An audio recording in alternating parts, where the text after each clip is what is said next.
নমস্কাৰ বন্ধুসকল, ইয়া 508ৰ ইউনিট 3 আনান অধ্যায়ৰ ভিডিঅ' পাবলৈ আমাৰ চেনেলটো ছাবস্ক্ৰাইব কৰক আৰু আমাক উৎসাহ দিবলৈ লাইক আৰু কমেণ্ট কৰক। হাংগো কোন ঠাইৰ আঞ্চলিক থিয়েটাৰ? উত্তৰ হাৰিয়ানা।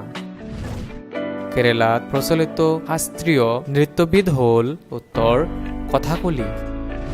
ডাণ্ডিয়া কোন ঠাইৰ লোকনৃত্য? উত্তৰ গুজৰাট।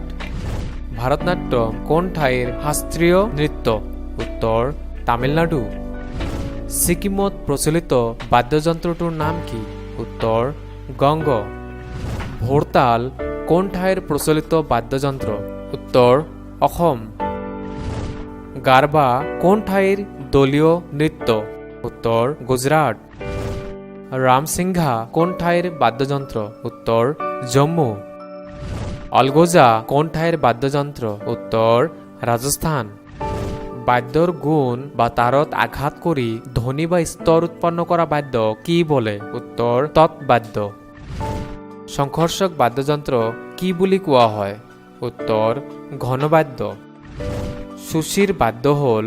উত্তৰ বায়ুযুক্ত। ছালযুক্ত বাদ্য কি বুলি কোৱা হয়? উত্তৰ অৱনদ্ধ বাদ্য।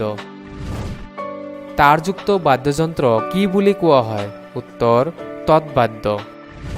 সংগীতৰ মাধ্যম কি? উত্তৰ শব্দ। ধন্যবাদ। আমাৰ লগত যুক্ত থাকক আৰু আন ভিডিঅ'বোৰ চাই থাকক।